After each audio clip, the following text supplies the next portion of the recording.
welcome back to Men Without Masks podcast, episode 12. And today we have a very special guest, a lifelong best friend of mine, Kylo. You might know him on Instagram as Richard Kiely Coaching. So we wanted to get Kylo on the podcast because he just has an incredible story through his personal and professional transformation. And he just really fits with the values of the Men Without Mask podcast. So, Colin, we're delighted to have you on board, man, and we're really excited just to have a chat and see how you're doing. So, what we've been talking about in the last couple of podcasts is we talk a lot about men, okay, and specifically men who might lower their standards or drift away from what they truly want, right? Now, I know your story and I love your story, but what I would like to know is kind of a deep question straight off the bat, but who is the kind of person that you had to become to be where you are now compared to where you came from, let's say? So what identity shifts did you have to go through? Oh man, there's been a few. There's certainly been a few. I think the biggest one of all, I suppose this is probably for a lot of people, is that I literally just had to get out of my own way. The only person that was holding me back from doing what I wanted to do was me. I'm training with 15 years, looking after my health and fitness since I'm 18, which is around 15 years. I can't believe it's been that long. But I started when I was 18, I'm 33 now, and as soon as I noticed what the gym was doing for me and what health and fitness was doing for me, how it was making me feel, how it was changing the way I looked, like I fell in love with it, and I always wanted, I suppose, like other people to feel that way as well. I want like the gym and health and fitness, looking after my health and fitness broke me out of the pain that I was in of being severely underweight and well, not severely underweight, but like very underweight for a young man, a young man growing up, being underweight, being very, very self-conscious, being very unhappy with the way I looked. The gym helped me break out of that, so I instantly wanted to help people do the same, whether you were underweight, you wanted to gain weight, whether you were overweight, you wanted to lose weight, whatever, just to be happy in how you looked and how you felt. I wanted people to experience that same freedom that I felt, like break them out of that pain that I was once in. But I was just terrified of like me like helping somebody else, speaking to somebody else, going to a gym, coaching one-on-one, speaking to a class. I was like, that ain't happening. That's never happening. Like, I'd love that, but my God, I would not be able for that. And I just kept telling myself I would not be able for that, and the more you tell yourself something, the more you start to believe it, Like I struggle with like one-to-one, like talking to people, like talking to a class or even talking to a group. There's certain people that I can talk to, no problem. There's certain people I can't talk to. It's nothing to do with them, but it's just me. I'm like, like I get really nervous talking to maybe people I don't know and feel more comfortable with like certain people. So the fact that, I was saying to myself, right, if I'm going to do this, if I'm going to try to help people, I have to speak to strangers, I have to talk to people on the gym floor, and I have to, you know what I mean? And that was nerve-wracking for me. So that's one of the main reasons I didn't, I suppose, pursue a career in health and fitness sooner. It took me, Jesus, I was training 15 years, I'm only a coach 4 years, so it took me over 10 years, 11 years to actually bite the bullet and to kind of choose this path. But yeah, the main transition was to literally just say to myself, look, nothing's going to change unless you bite the bullet and go for it, and just like feel the fear and do it anyway. That kind of way. I remember actually signing up. I remember actually paying for the course that I was doing through Image Fitness. I remember just that day I was just feeling good, feeling confident. I just booked it. I just like put my head in my hands and was like, oh my God, what am I doing? I can't believe I'm doing this. And like I had great encouragement from a friend of mine at the time who had a gym already. So I kind of like I knew I was going to be eased into things. I wasn't going to be just like landed in a gym I didn't know, with people I didn't know. I already had a kind of safe space to go to, so that definitely helped massively, but still it was a big move for me to pursue this career, going from a place where I was very insecure, I was always underweight, I always hated how I looked, to now trying to help people change their appearance and change how they feel, and having the confidence to actually do that, and having the belief in myself that I was capable of doing that as well. That was a big thing, because for a long time I didn't think I was actually capable of helping other people. It was only when I was probably in like in the gym training myself, where people would ask me for help. People would just assume I was working there. And I was just training. People would assume I was working there. They'd always ask me questions, and I found myself getting a little bit more comfortable, giving advice and helping people, and I found myself falling in love with it a little bit more. So all that helped. So that gradually happened over time. Yeah. I Yeah, and started. that's actually one thing I was going to ask you. So, like, it definitely wasn't an instant, all of a sudden you were just that guy. So, what would you say were kind of the big, I know you said getting out of your own way, but even diving past, like, what were the big kind of turning points for you, the moments where it's like, you know what, fuck, maybe I can do this. Maybe the belief was starting to build. Yeah, so this is something I actually think about a lot. I actually think like no, like you hear people going, "Oh, I remember the second my mind switched. I remember like something Yeah. happened and I just transformed." I'm like, I don't have that. Like I don't have that fuck me moment. You know what I mean? Where it's just like, geez, everything makes sense, or I get that. Like I get the confidence to just make the jump, and I remember the day, I remember the time. Like I don't have that. It was just a gradual. You know what I mean? Like I was gradually getting more confident. Yeah. But I think the biggest turning point in my life was when I had my daughter Molly, when she was like back in 2015. I would have been, I started training around 2012. Um, just after my father passed away in 2012, I joined the gym, and so I was training for around 3 years. Again, training, but just doing all the wrong things, taking all the wrong stuff, and just like, yeah, whatever, just going for it. But I remember like, when I had my daughter Molly. Like I remember the week where like my daughter Molly's like mother was in labour, or like she was about to go into labour that week, and like I was like picked up off the side of the road, like in the hearts, twisted, like the week of my child's birth, and I was like, my mother was like, "A fucking disgrace," and I was just feeling like shit, you know what I mean? Like what the fuck am I doing? I've been doing this now for the last like 5 years, 6 years. Like when is it ever going to end? So I said to myself, right, it's either change now, it's either make improvements now, or she's going to watch you, like she's going to grow up watching you being picked up outside the road multiple more times, and she's going to think that that's normal. And from my own experience, kind of dealing with or having someone really, really close to me who suffered with addiction and who kind of made really, really bad choices, and I suppose the wrong choices, I didn't want her to see the same with me. So that was definitely like one of the biggest turning points in my life. Anyway, is when she was born. And look, I say that like the day she was born, I didn't just switch. I was still Of course. trying to pull myself out of that negative road slowly but surely. But and look again, I'm still. Geez, no one is perfect. I'm still not perfect. I still make mistakes now, but I'm a million miles ahead than where I was those few years back. You know. Yeah, But man, that's amazing. That's amazing. It's. I think, it's a great place to be though, because you had that point where it's like, right, it's not an instant fucking overnight success like people think it is, but it was kind of like, right, well, look, that's realistically how that life is going to look. That's not what it's about, and yeah, it no, makes then all the obstacles and everything you had to do to become the person you are now. It's like, yeah, it's tough. It's not nice. It's not nice being vulnerable, but ultimately, it's always better than what that alternative was going to be. yeah, she's like it's like anything. Look, people always mention it. I said it there a minute ago. People always mention that they have this moment in their life where their whole life switch, but I don't believe that to be true. I think even then, like you might have an epiphany, or you might have a moment of realization where you're like, right, okay, I want to change, but it's still a slow process. It still takes you time to transition out of that person you were to who you kind of want to be or who you are now. It still takes time. Whether you have that big wake up moment or not, it still takes time to get to where you want to be. And this is the same with anything, whether it's anything you're pursuing, whether it's a personal development journey, a fat loss journey, a muscle building journey, whatever it is, any sort of journey, like building a business, it all starts slow. It's gradual. There's setbacks. There's moments where you're like, I hate this. I feel like giving up. But that's what makes the journey, I suppose. And that's what makes it all the more Yeah, sweeter when you do get to where you want to be, wherever that is. yeah, Yeah. Well, yeah, for sure. quick on for you, Kylo. So before you went on the positive change, and it sounds like, some of the biggest drivers for you was becoming a father for the first time when Molly was born. Before then, when we were all doing too much sessioning together, sometimes Good separately, times.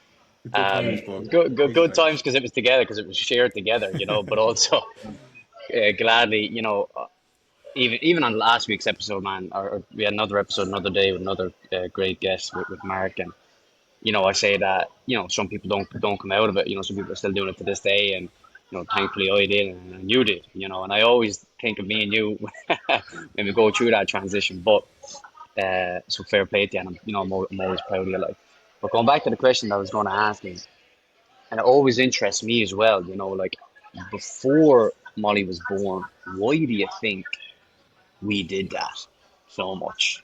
Or more importantly, do you think that men are avoiding some Irish men, right? Do you think Irish men are avoiding something, or is it the environment of the country? What do you think it is that it's all too common for young Irish males like me and you back in the day are engaging in this session? You know what I mean? What do you think from your experience? Man, I think it's a lot of things. I think it's a lot of things. Number one, like on a serious note, number one, like I would put it down to values. I literally had nothing to value, nothing. Like, I mean, not even my own health. I didn't value my own health back then. I was like, I did to a certain degree. I was training. I was like, I wasn't skinny anymore. So I started the gym because I didn't want to be skinny. I didn't want to be underweight. And then when I started to put on a bit more weight, I was like, right, great, I'm happy now. So now I can stop valuing my health again. I don't need to train as consistently anymore because I am a little bit heavier than what I was. I'm starting to fill out t-shirts. I've made it. So then I've started to, I suppose, not value my health and fitness as much. I never valued my health and fitness. I only valued not being skinny. Once I was not skinny anymore, that was it. That was the end. So then I had nothing else to value. So I think that's number one is that people don't really have anything to work for, or they don't have much something to work towards, an ambition, a goal, whether it be physically, mentally, just anything, something to work towards. So they just resort to drink, drugs. I mean, like the weekend, there's nothing else to do at the weekend. You're off work. What else is there to do? You're not looking after health and fitness. You're not putting time into a business. What else is there to do? You know what I mean? Like, Yeah. if you don't have a family, you don't have a business, you're not looking after health and fitness, you're not playing any professional sport, whatever. You're not working towards that. What is there to do? Only drink. You know what I mean? Especially in Ireland. So that's, I think, number one. And I suppose the less serious note, I suppose the other reason I done it is because I absolutely loved it. You know what I mean? Like, We say that. Yeah, we all Me and agree Lee on always say that. that. It's just like at the people time, don't tell you how much of a buzz it is. You know what I mean? Like we keep coming on this point. It was just like if we were sat down as 15, 16-year-olds having a serious conversation. Now look, lads, if and when you do this, it's unbelievable. You're going to feel fantastic. But don't forget, it can take a lot of things away from your life, and don't Yeah. forget that's the whole point. You're going to be chasing that dragon, in any way of the session that you do it, And if you knew that going in, you'd have some awareness. We all thought me big brother, mother, father don't know that because they don't know what it's like. We're having the best time ever in this house on a yeah, 2-day bender. Yeah. So we yeah, always come to that point, man. But off you go. yeah. No, that's exactly it. And look, that's me being serious. I know it's kind of like a less serious way to say it or whatever, but that's the truth. I absolutely loved it. Like I was the first person there, the last person to leave, like a lot more often than I'd like to admit. And it was just crazy times. It was Yeah. crazy, crazy times. But look, we were all together. Like there's about 20 of us, all best friends. Again, didn't have any responsibilities. We didn't like very few of us worked. We had a few pound. We just spent time together and we just fucking. But you know what? But I think you have to go through that time to understand how actually dangerous it is and how there is actually more to life than that. If I hadn't went through that back then, I'd probably be going through it now. Yeah. You know what Yeah, I mean? that's exactly what I say to people. Do you know what I mean? Yeah. But yeah, so just I suppose listen out why people are kind of stuck in that little rut or bubble. So there are kind of two things. People probably do end up loving it. They probably don't. They don't have that, I suppose, transition. They don't, I suppose, mature in a way. Like people doing it to this day, 35, 40-year-old men. I'm like, fucking hell, I can't imagine that now. Like that's my biggest fear now is doing that. Like having a few drinks, even making up a hangover is my biggest fear now. Never mind going off Yeah. for 4 days and turn off your phone. Like, you know what I mean? But I think there's even one thing to add to that as well. Like it's an unbelievable sense of community when you're doing it. Yeah. Like I know for So me, tribe. when yeah, with that's it. So like all the shit you have going on inside your head, like the not feeling good enough, not feeling confident, whatever it is, whatever struggles you're working through, none of it matters at that point in time. For me, that was when I felt like I was actually myself. When everything up here was switched off due to all the other shit that was doing the talking.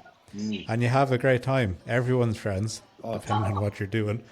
Everyone gets on. You know what I mean? Like it's that's a lot of it, and I think it's also why, like say, finding health and fitness, like of having the family. You kind of, I think it's men need community. We need people around us. We need familiarity and camaraderie, and you just have to be lucky enough to find in the positive sense. You know what I mean? That would have kept me there. That was my biggest fear of it. Was, well, no, I didn't have a turning point per se. I hit a rock bottom. I was like, right, I need to start slowly working out of this.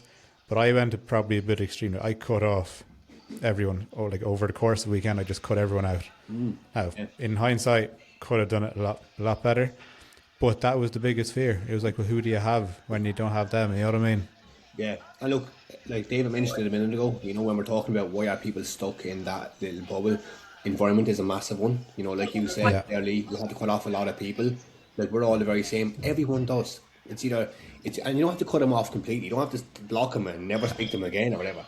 But just distance yourself from them. Absolutely. You know what I mean? Just honest distance to say, look, I'm not going to be kind of doing that anymore. I won't be around as often to do that anymore. Ring me for a coffee, ring me for a chat, ring me for something positive, something that's going to be productive, something that's going to be a little bit healthier than what we're doing, and I've no problem doing that.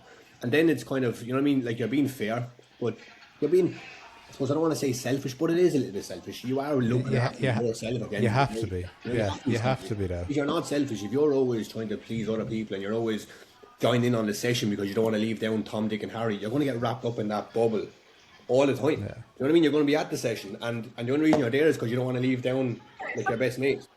Do you know what I'm saying? So 100%. Like your environment is definitely like one of the biggest things, and I don't have like hundreds of friends anymore. I have people I chat. I still have a lot of respect for people, but I'm not associating myself with a lot of people on a daily basis because there's not that many people doing what I'm kind of trying to do, and that's okay. I'm fine with that. I've come to terms like with that, and I think it helps me appreciate the people that I do see, like the friends that I do have. Like when I see David, fucking twice a year.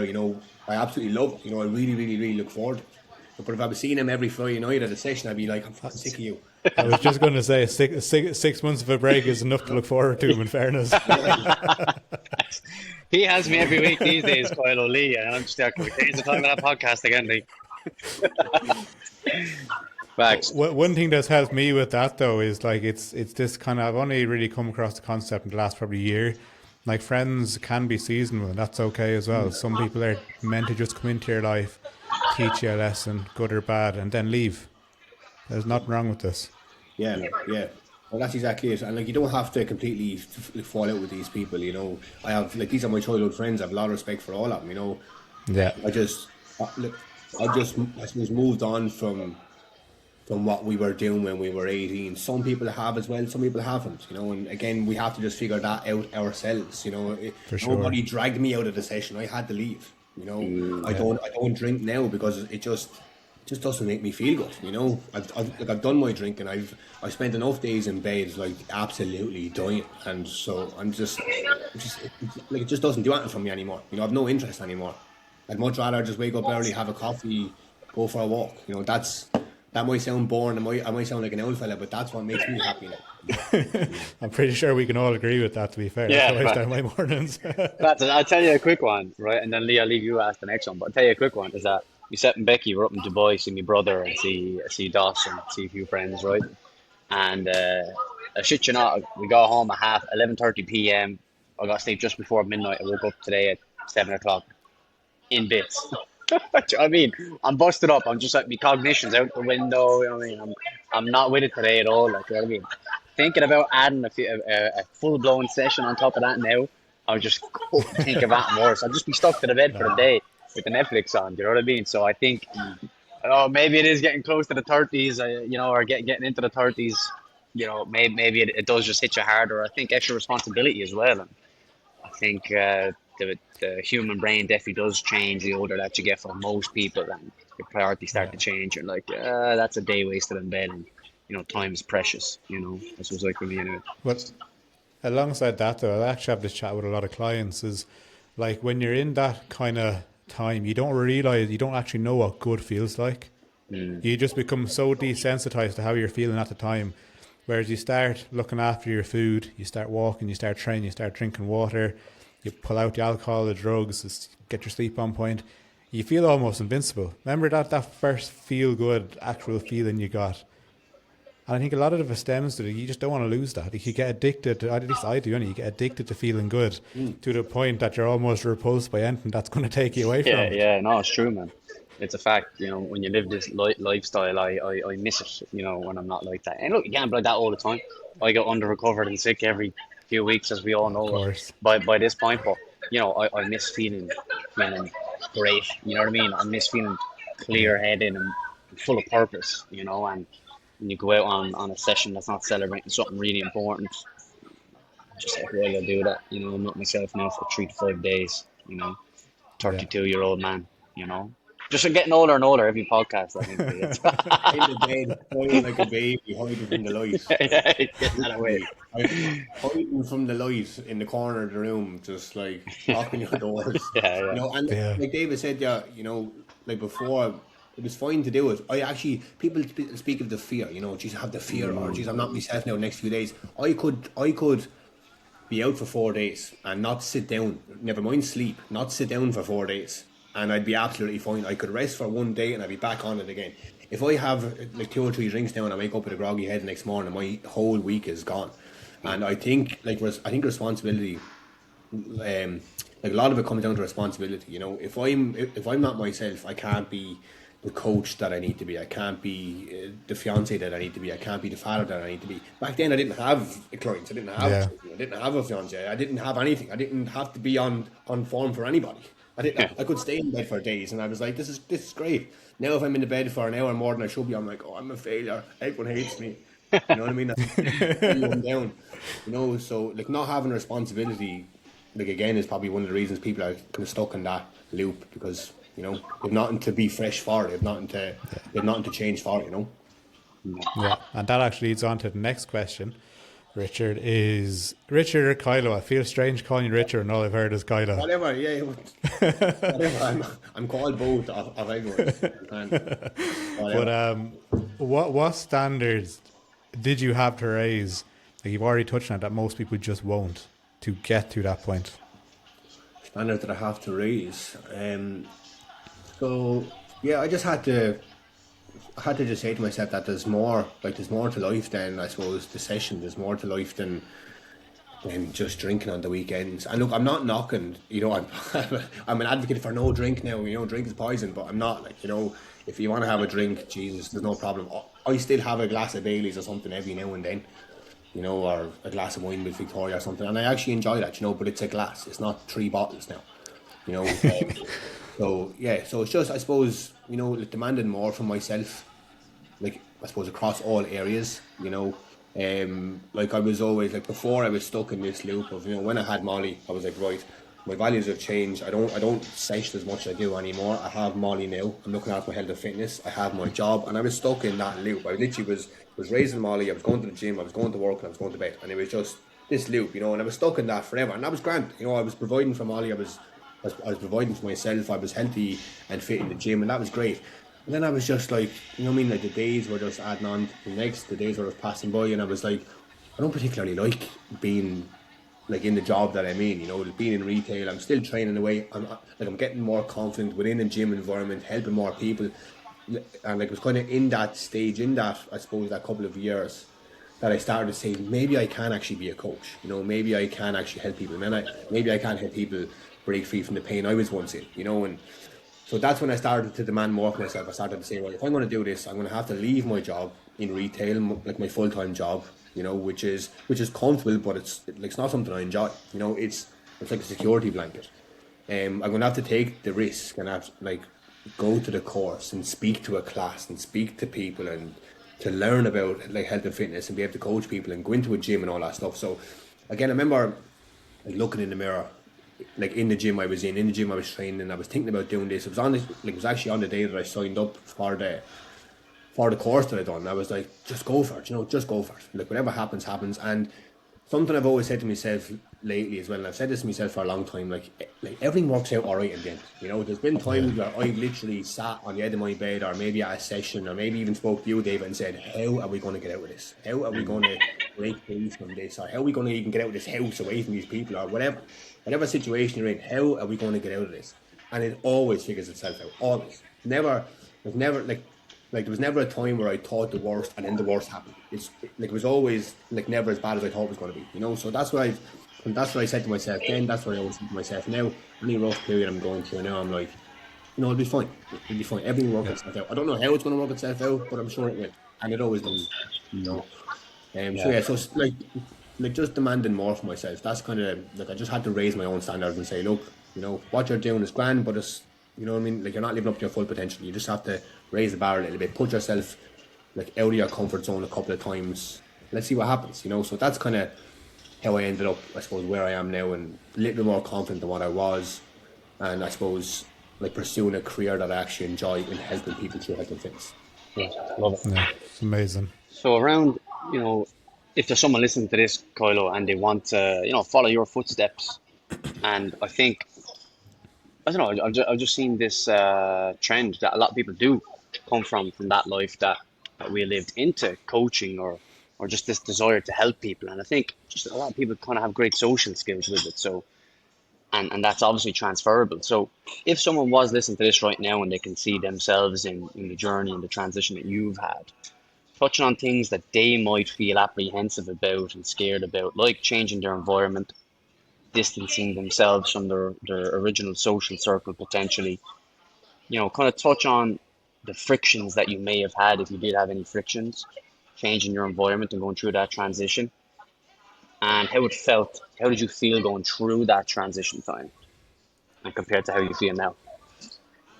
Yeah, so look, it's uncomfortable. You know, any change is uncomfortable, and that's truly where you grow. You know, if you're always comfortable, you're always doing the easy things, you're not going to excel in anything. Whether that's health and fitness, whether it's your personal life, whether it's business.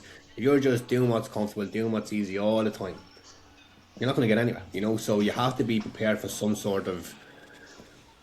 form of like uncomfort, if that's a discomfort. You know what I mean? Yeah, Some form of discomfort. You have to be prepared for. You have to be prepared to to not know what you're doing, to ask questions, to be vulnerable. You know what I mean? You really, really do. If you want to, like, if you want to learn, if you want to grow.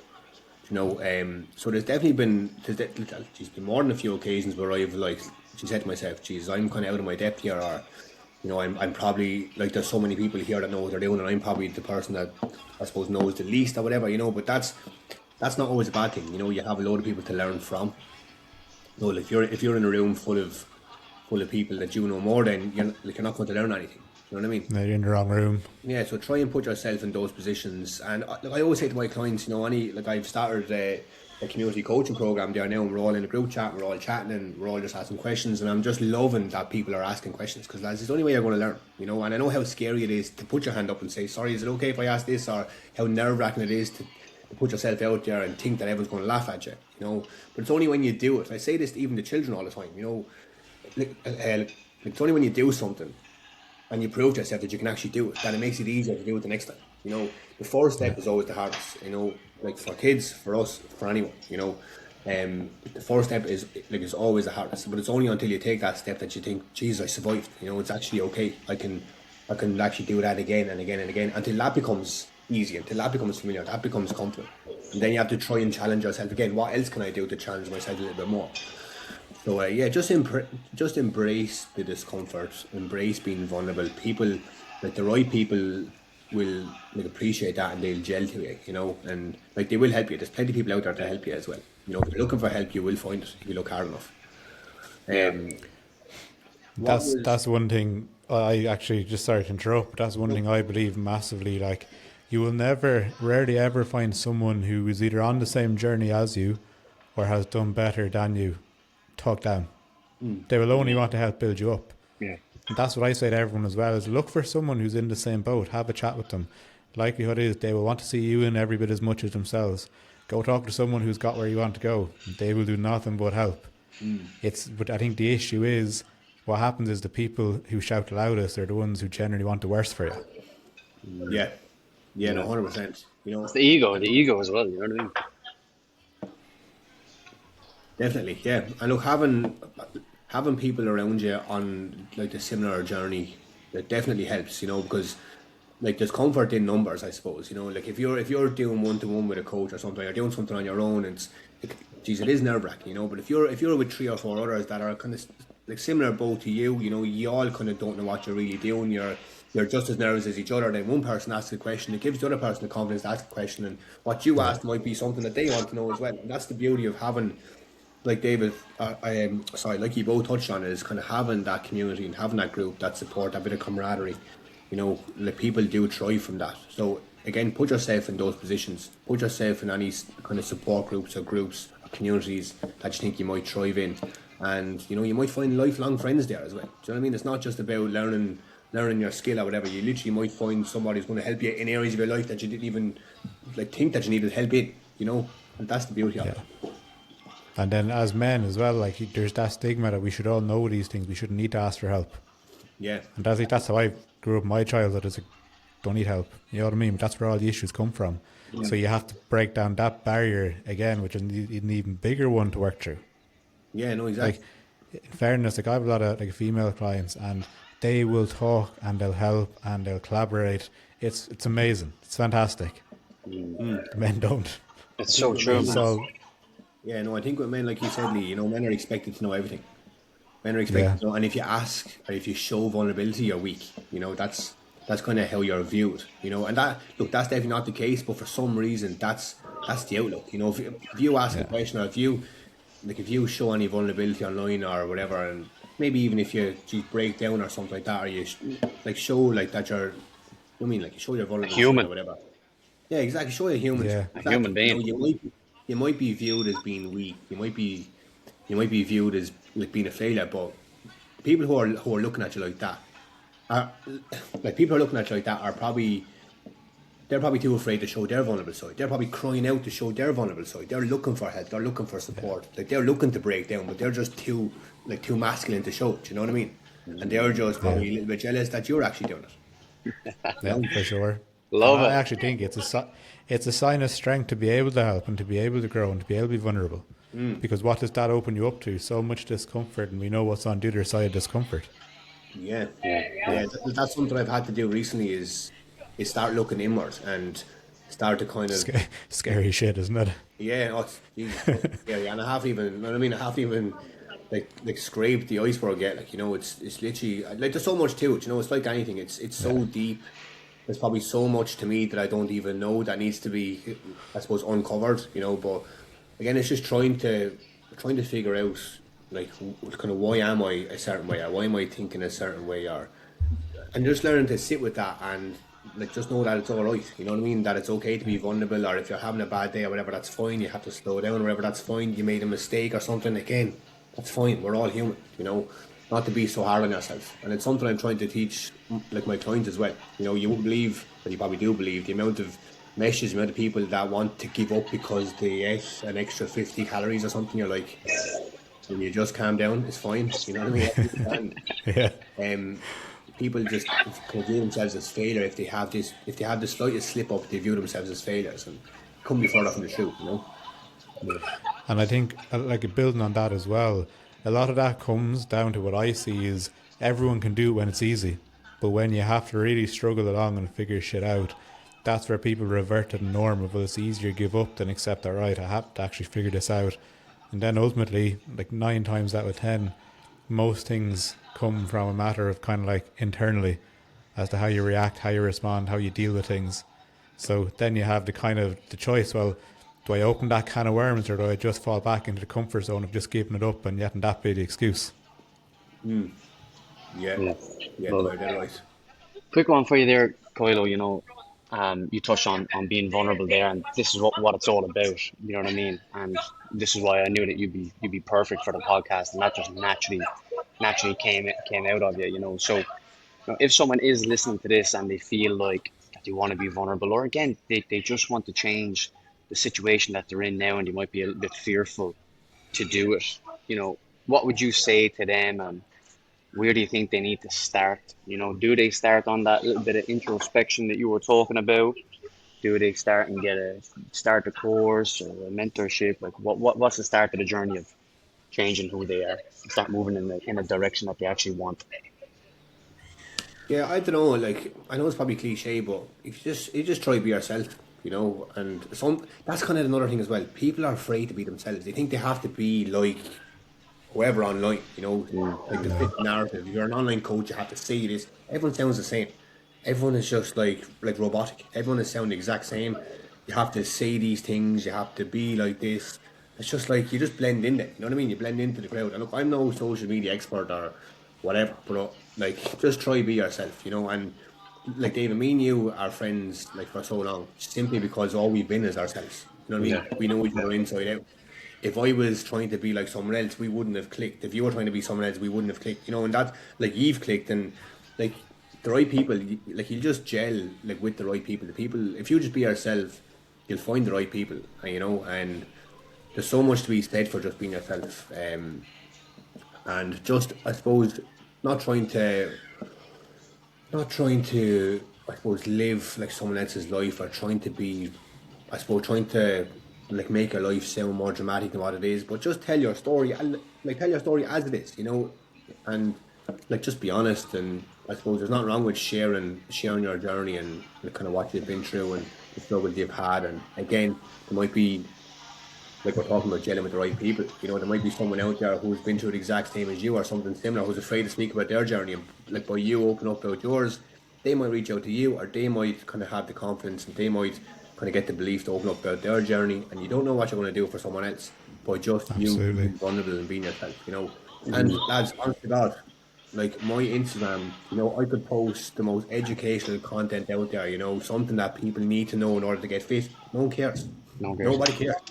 What does the best on my Instagram and kind of my content that does the best is literally me posting about me and my family and what we do on a daily Yeah. basis, or my son or my fiance. If I want to get thousands of views, I just put Victoria on the front of the cover. That's all. No one cares about Yeah. what I have to say.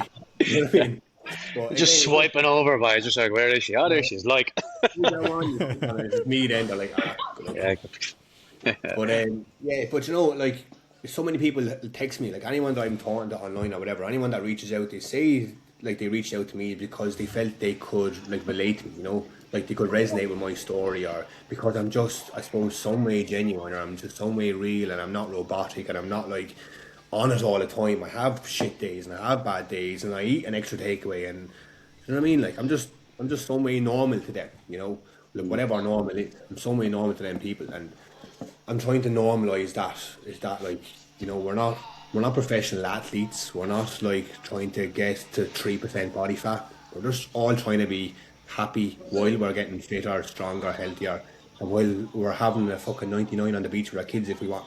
You know what I mean? That's Yeah. Jimmy. That's the goal. Not to be extreme, not to be restrictive, but to just get fitter, stronger, healthier while you're enjoying the journey and you're including all the things that you would enjoy normally. So yeah.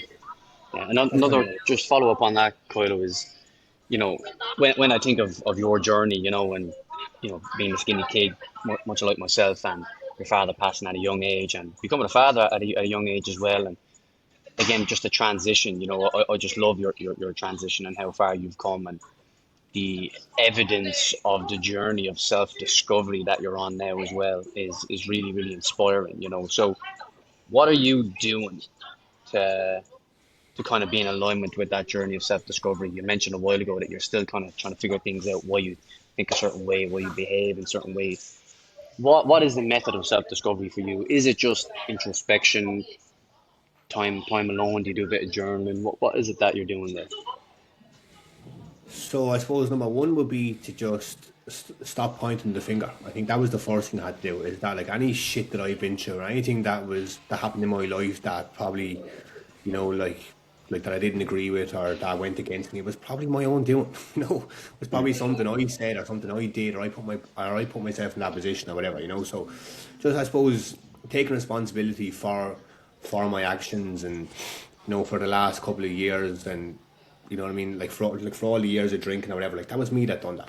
Like not that it was a geez crazy bad thing or anything, but that look, those kind of habits and behaviors I had were mine, and I wasn't influenced by anyone else, and it was my decision, you know. So that's kind of where I suppose where I started. I was just starting to reflect and starting to kind of look inward, and I am very, very, like, I suppose, reactive, and I'm very, you know, I definitely have ADHD, and you know, so it's like that's something I'm trying to manage now as well. No, like I try to not be so reactive. Try to sit with things for a little bit longer than what I would previously. Try not to act on impulse. You know, like journaling definitely helps. I find it very, very hard. You know, I find it very hard to sit there with my thoughts and write, because I'm just like fucking needing to do something. Like, you know what I mean? Just something needs to be done. Like I'm hoovering the floor. It's like, why hoover? You know what I mean? Just avoiding the journaling, doing anything but the journaling. I just can't sit still. You know what I mean? Like, so it's just do anything to avoid sitting with your own thoughts. So I'm trying to channel myself. I'm trying to force myself to sit with my own thoughts, however kind of uncomfortable they may be. You know, and trying to figure out why I'm thinking a certain way, why I'm acting a certain way. Any negative, I suppose, traits that I have. The only way I'm going to change them is to kind of understand them, kind of why they're there in the first place. What kind of positive traits do I want to, I suppose, turn them into? If it's anger, am I trying to change anger and try to turn anger into something else? You know, so I'm just trying to sit with that and figure it out. You know, meditating is something I find very, very difficult to do as well. And the Headspace app has been a great help, David. You know, still using that. I was using it there this morning. Good. So that's kind of what I'm trying to do. That's you on my account, was it? I actually went in it there this morning. There was loads of other ones. I was like, I never done that, but I'm after giving that login to you and about another four other mates. You know what I mean? I was just like, is that Coyle or is it Whale or which one is Probably me, it? yeah, Good to see. I'm delighted to hear that. yeah, You're getting my numbers up. As Lee knows, like my biggest badge of honor is how long I've meditated. I was there yeah. 18,000 minutes, lads. I've meditated for. I was just like, wait, it's probably a good 2,000 of them is yours now. Yeah. No, there's been a few sessions, all right. I am trying to get consistent with it, you know, trying to do it every morning. But again, try not to be too hard on myself when I don't do it as well. You know, the fact that I'm doing it, I suppose, is great because I've never done it before. I've never sat in my thoughts. I've always blamed X, Y, and Z for the way I am, like for the reason why I am the way I am. But now I'm trying to just look. I'm glad, I'm glad I'm meditating. I'm glad I'm sitting with my thoughts. I'm glad I'm starting to journal. And you know it's enjoyable. However kind of uncomfortable it may be, it's actually enjoyable. You know, but it's not easy. You know, it definitely isn't easy. Um, Yeah. then it just stay active. You know, I think like like that's the big one. And I say this to clients and people all the time. You know, always I suppose set a goal, have something to work towards, and just be some way active. You know, if you don't have anything to work towards, if you're just kind of idling through the days and you're just going through the motions, again, it can get very boring. It can get mundane. You don't have a reason to show up for yourself. You know, it's very easy to give up on yourself when you don't have anything to work towards. You know, so I obviously have the marathon coming up soon. Then once that's over, I'll be setting something else, and I'll be setting something else. It's just something to keep me moving forward. Yeah. You know, And it's great to see it on your social media as well. Like, yeah, you have this little cool little camera thing where you can't see the stick and you're kind of yeah, self-recording running out. And I love seeing that, you know what I mean? It's just like Polo's got purpose, you know, and like you've had purpose obviously since Molly's been born and Cole and the girls and Dory and everything. But you can definitely see that your training has purpose now because you're yeah, documenting it and you can see that you're enjoying it, you know. But when that ends, you know, it's very easy to kind of feel that kind of lack of purpose. And you know, when I was doing all the CrossFit competitions, definitely felt like that as well. It's just like, I've kind of nothing to suffer for right now. You know what I mean? Suffering is hard when it has minimal purpose, you know. But that purpose, like, I'm going to do a marathon and I don't want to come dead last. I want to do myself proud and whatever. When you have that purpose, your consistency in your behaviors is way more intentional, you know. So, yeah, 100%.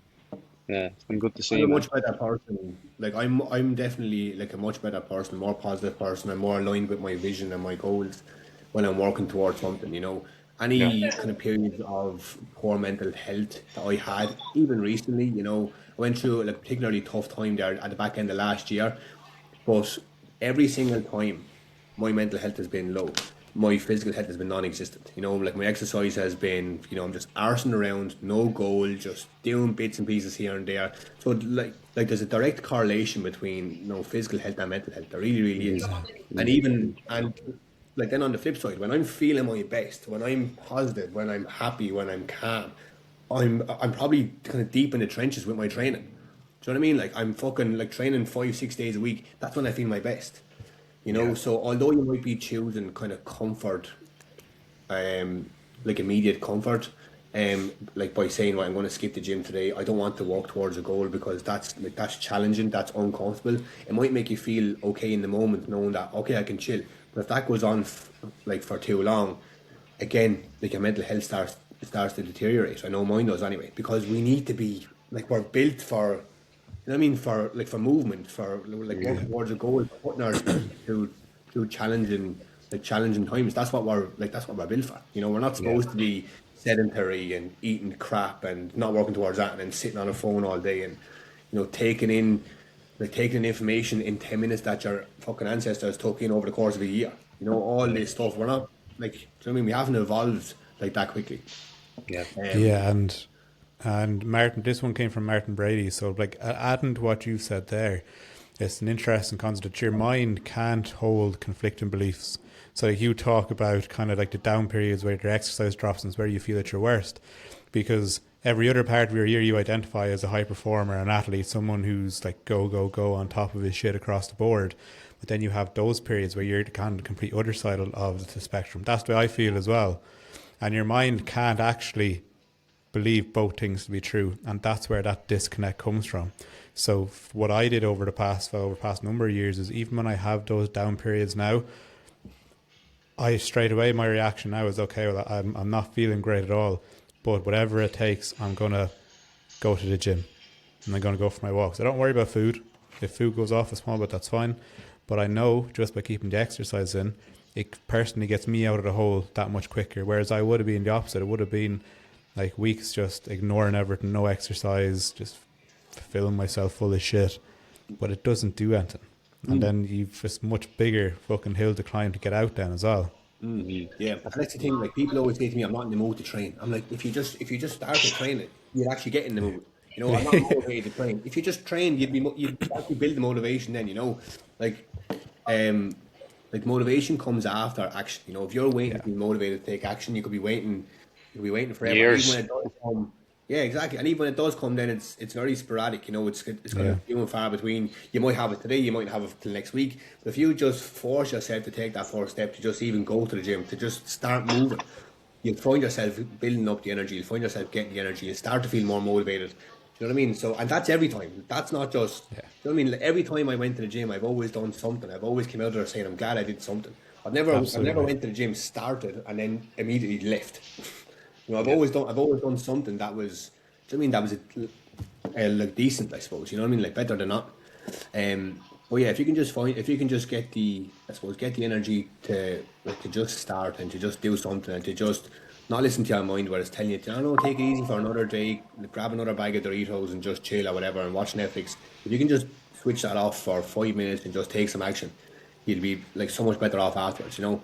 And that's walking. You know, look, I'm a big advocate for walking now lately. I walk literally everywhere now. You know, Yeah. and it's something I'm saying to my clients all the time. You know, don't worry about smashing 20,000 steps, or don't worry about training 4 days a week, or don't worry about having your nutrition perfect. If you just move more, it doesn't even have to be walking. Like just moving. You know, moving or move more throughout the house, move more throughout the day. You know the benefits that can have on you, not only for your fat loss journey, but just for your mental health as well. It's just unbelievable. You know, walking is the best thing ever. I mean, I Yeah. absolutely love it. Yeah. I But absolutely I love it. agree, man. I agree because it's so like I could sit on the couch trying to think through a problem, whatever it is. Like you have 101 different thoughts going around. Some of my best realizations, revelations have been when I've been busy, when I've been walking or active, because you can just think clearly and more logically. But I Exactly. think a lot of that comes from having some level of emotional awareness and intelligence, which as young men in Ireland, like you're not taught that shit. You know what I mean? Also, Yeah, what 100%. comes to mind when I think about that, lads, is I think movement is probably the fastest way to get some serotonin and dopamine in the brain. You know what I mean? For sure. At a chemical level, and if you even think about, huge behavior change coaches like Tony Robbins, for example, and I was in a corporate wellness program in a government entity a year and a half ago. For a year and a half, I was working with top psychologists and everything. I was the physical well-being guy in the program, and even the psychologists were saying the quickest way to improve your mental health in the short term and consistently over the long term, if you do it consistently enough, is to change your posture quickly, interrupt the pattern. You hear people say this all the time. Oh, interrupt the pattern. It's just like chest up, change your posture like this. You know what I mean? Or if you're in a loop, just change your posture quickly to interrupt that pattern. And then even better, if you can go for a walk and get some natural light. Now you're getting that serotonin and dopamine because you're in natural light.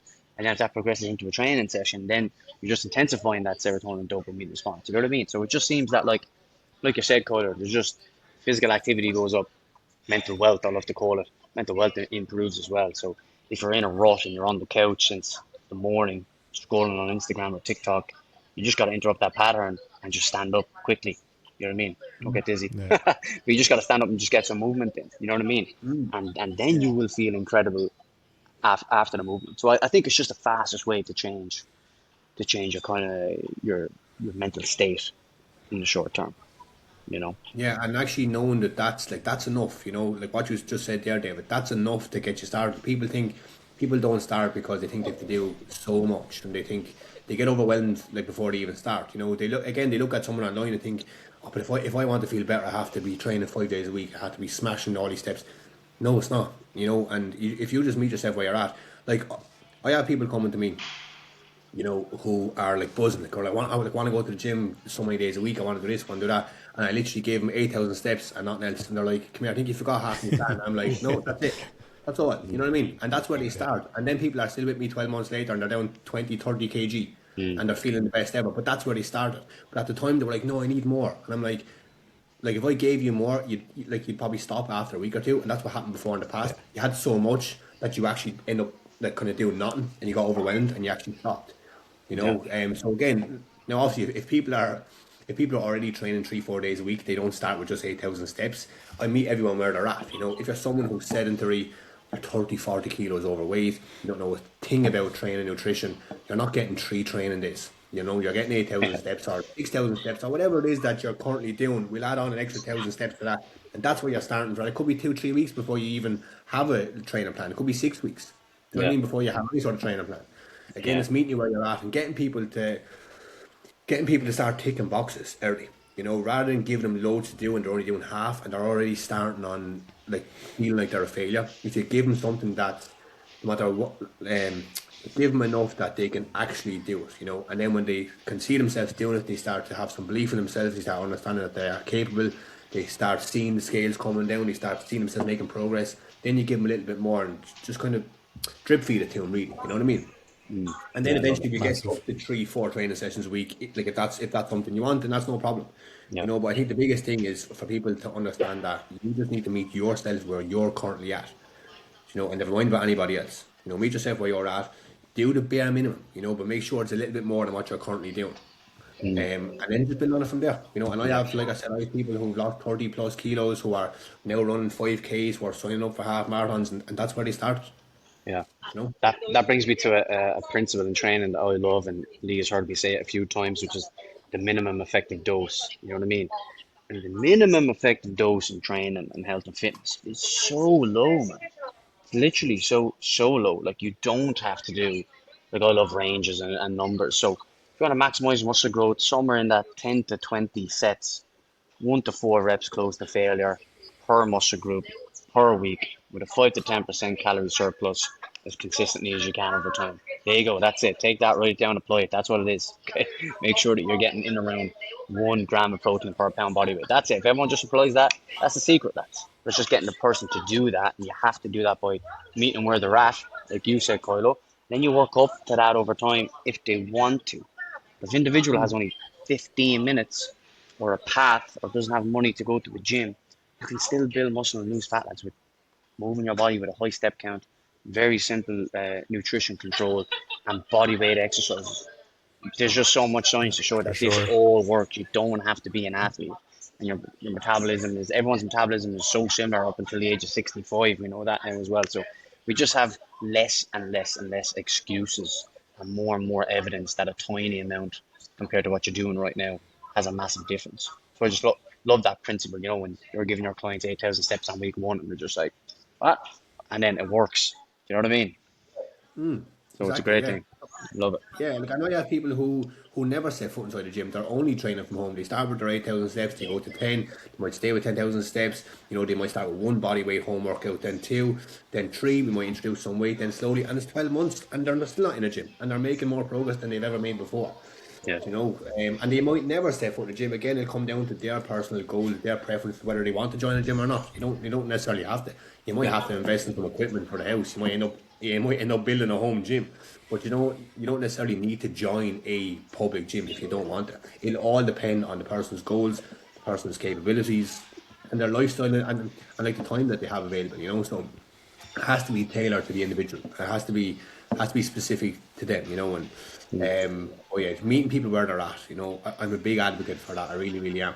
And like I think that's why people probably would have found it hard to be consistent before in the past, because they maybe were given a plan that was just out of their reach, or they might have thought, I'm a failure because I can't do this. No, you just tried the wrong approach, or you just tried an approach that didn't suit you. Yeah. Yeah. Um, Yeah. And then goals is a big one as well. Like a lot of people have such misguided expectations of what is required to reach a certain goal or what's even achievable.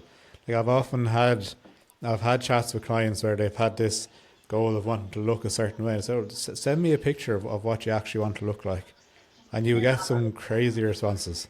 And then you have to have the conversation. Well, like you're barely hitting your steps and you're in consistent nutrition and you want to look like this. Unfortunately, you can't. You know what I mean? I think that's a lot of it as well. I think social media has probably done more damage there than not, because it has everyone believing they can look like that person online with no effort. And you the have to, six feet. yeah, and you have to be okay with the cost of that, with the Yeah, sacrifice of that, And yeah, I even had this conversation with Becky literally yesterday. I'm in my bodybuilding season right now. That's just what I'm enjoying. Unless I find the right CrossFit environment again, that's just what I'm enjoying. Becky's like, "Would you do bodybuilding in the competition?" I was just like, you know what, Bex? And she was half messing me because she knew what I was going to say. I was like, you know what, Bex? If you want me to count every gram, and for us to not have dates out, and me to be conscious about what I'm eating 24/7, then that answer is no. Do you know what I mean? Because that's the cost of getting stage ready. yeah. But It is like, everyone wants a photo shoot these days, and everyone wants to look like that for the few minutes to the few days to the few weeks that it is. But you have to be aware of the level of sacrifice that you're going to have to make especially if you are in a relationship with a normal human being. You know what I mean? Like if your partner is not also a personal trainer or into the gym as much as you are, there has to be an element of compromise in relationships like that, because that's what's more important. You know what I mean? Your photo shoot is only that. It's only a snippet in your year. So you need to be having conversations with people if they want to look like that. Just like, well, are you okay with tracking absolutely every gram? Are you okay with not doing zero alcohol for 8 to 12 weeks minimum? Are you okay with sleeping yeah, as close to 9 hours a night as you can? Are you okay with no popcorn and cinema dates with your partner, and so on and so forth? If you want to be healthy, geez, you can do all of that. Do you know what I mean? And still be healthy. So not health and that photo shoot thing, man, and just that obsession of the before and afters. I just always say that's a snippet. Show me that person 12 months later. That's what real success looks like. Because is this Yeah. person doing the same things you taught them a year later? Don't be falling under the illusion of that before and after bullshit, man. Nothing wrong with it. If that makes people feel good and you want to do it, that's okay.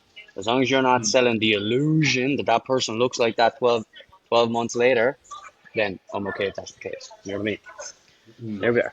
That's and that's kind of the approach that I'd be taking with people.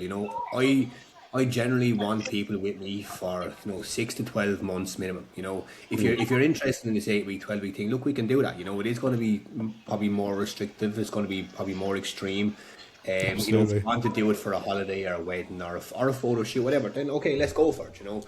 But I suppose the majority of people that come to me, they're not athletes. They have no interest in being sub 5% body fat. They just want to lose a couple of pounds. They want to feel better in their clothes, and the main thing is that they want to keep the results. They never want to have to start again in 12 months' time. So that's what I say to people. Look, this is going to take time, not because it's going to take so long for you to lose a couple of pounds. Like, that's the easy part, but it's getting you to improve your habits, your behaviors, get you to understand nutrition, like at least the basic level of nutrition anyway, get you to to undo the poor habits and the behaviours that you've probably gained over the last 30 years. We're not going to undo those habits in 8, 12 weeks. You know, we might not even do it in 6 months. You might need 12 months, you might need 18 months. But I can promise you that when we do kind of see the programme out to the very end, however long that may be, the results will be yours to keep. But you just have to, you have to commit to maybe a little bit longer than you'd like, you know, up front. Or at least on a monthly basis or something like that. You know, you'll have to just commit to a bit longer than you'd like. If you think that's going to take 3 months, it's probably going to take triple that, you know, or Yeah. I mean, at least double that or whatever. You know, it's definitely going to take longer than you think and then you'd probably like. But, you know, I always say to people, look, time's going to pass either way. You've spent the last 10 years stopping, starting, stopping, starting. Why not commit to 12 months now and then it's yours to keep? You know, you Yeah. step away, you're able to stand on your own 2 feet, you're confident then with nutrition, with training. You understand that you can go to social events, you know how to be mindful. You know, so it is a slower approach, but it's yours then forever. You know, you Yeah. won't have to start again next year with a different coach, and then the following year and the following year. So that, Exactly. although it's a longer commitment up front, it'll save you time in the long run, and it'll save you money in the long run because you won't ever have to sign up to, I suppose, a coach again unless you want to go that next level maybe or something. But Yeah. like some people don't want that. You know, some Yeah. people want to Yeah. just again feel confident in their own skin, to be able to walk like without being in pain, and you know what I mean. That's pretty much it.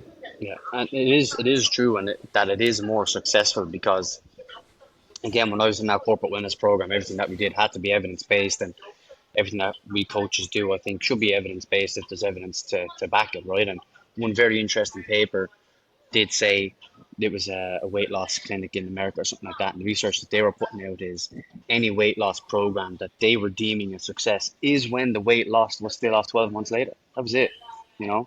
So if they had this individual for 6 months, they followed up with them 6 months later and see where your habits and behaviors and routines and daily decisions still in alignment with that. And if you coach them well, then that answer should be yes, you know. That's not just the coach. Obviously, the individual has to be ready, willing, and able to make those changes.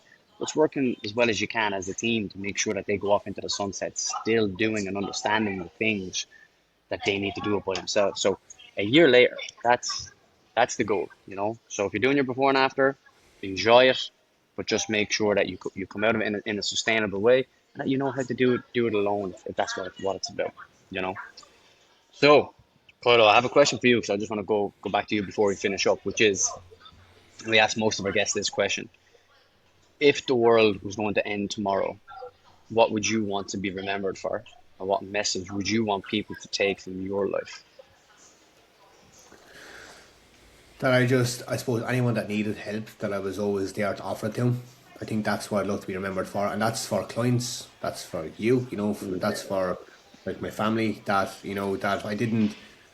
I was there when they needed. You know, like I was there when they needed me. I was there. You know, and that's what I would like to be remembered for. You know, and that's something that geez, there's been so many people kind of been there for me in my challenging times. I'd like to be able to repay that favor like to them, you know.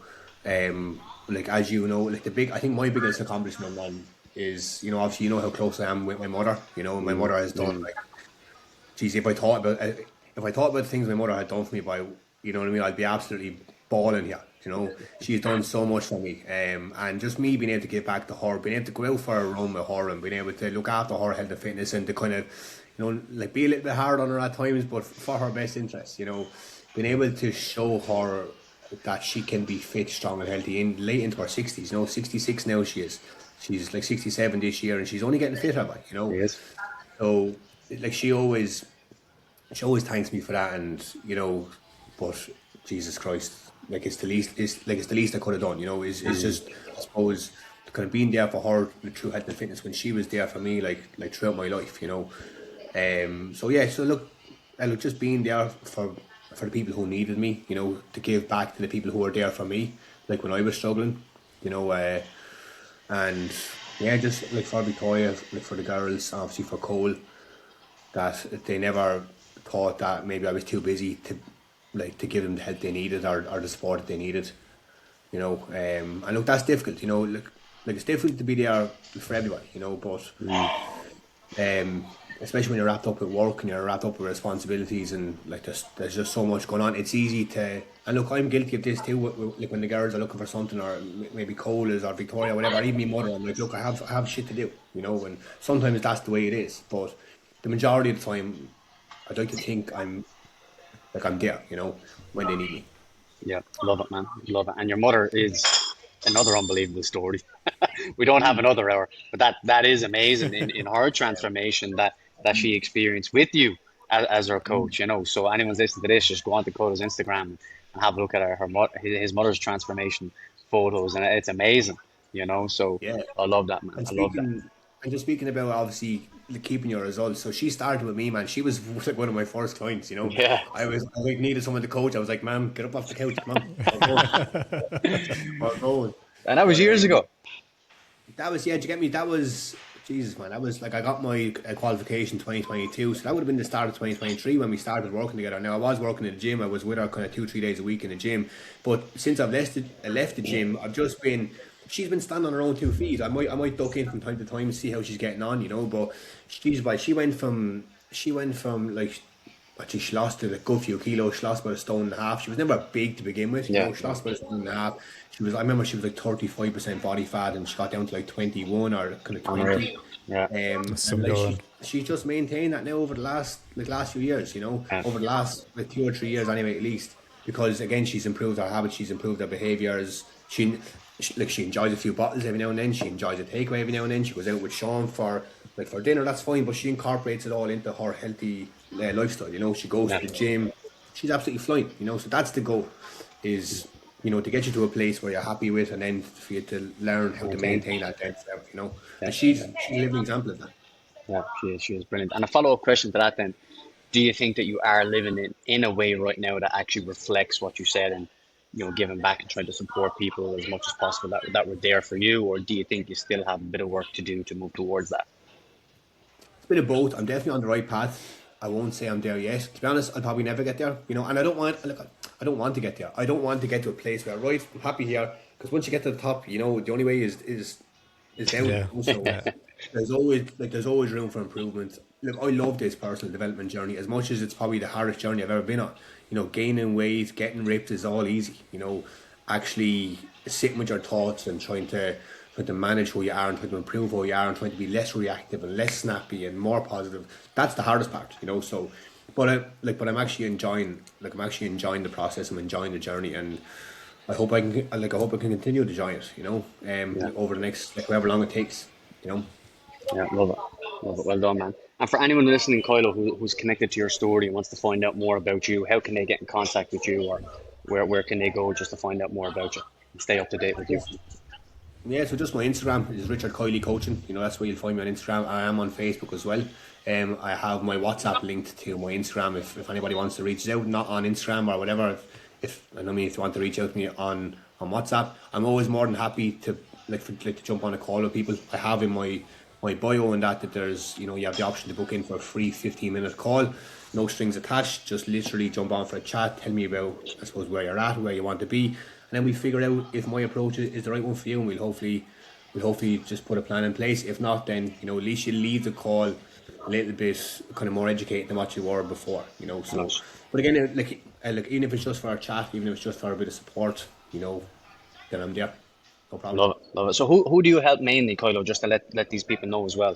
What's your main My clientele? demographic, my clientele is mainly women. I have literally 2 or 3 men, but it's mainly women who are over 30, over 35, who are 20, 30 kilos overweight, who are wanting to start, who are very, very unhappy with how they look and how they feel, who are very self-conscious, who are very, very eager to start, but just are afraid because they might think that they're going to be fucked into the deep end, or they're going to be kind of given loads of running to do or loads of cardio to do or 5 days in the gym. And I just want people to understand that that's not the case. Like I said, like the majority of the women I have who have lost 20, 30 kilos have literally started with a step target and some advice around nutrition. And I think what separates me from a lot of coaches, and like a few of the lads have told me that that's what they kind of like about me the most, is that I am supportive. I am there. I do understand. Jesus Christ, I have 4 kids. Life is stressful. I understand how it is. It's crazy. I'm not on the money all the time. I do have thoughts where I want to give up. I'm very, very honest about my journey with that. Like, some days are just shit. So I get it. So people can be open and honest about me, about how they feel, and that, like, I'm not going to be on their case if they don't track a like a day of their food or they miss a gym session, I'm fully understanding. I know the story. You know, I know how it is. And I think once people feel that they can open up to you and that you're not going to judge them, they can kind of take it on the chin that they had a bad week, and it kind of helps them reset themselves to go again then the following week. And again, that's why people end up losing 20, 30 kilos. Not because I have the magic like ingredient or secret or anything. It's just because I get them to understand that you had a bad week. It's not the end of the world. It's fine. Let's try again now tomorrow. You know, what can we do today that's going to help improve tomorrow?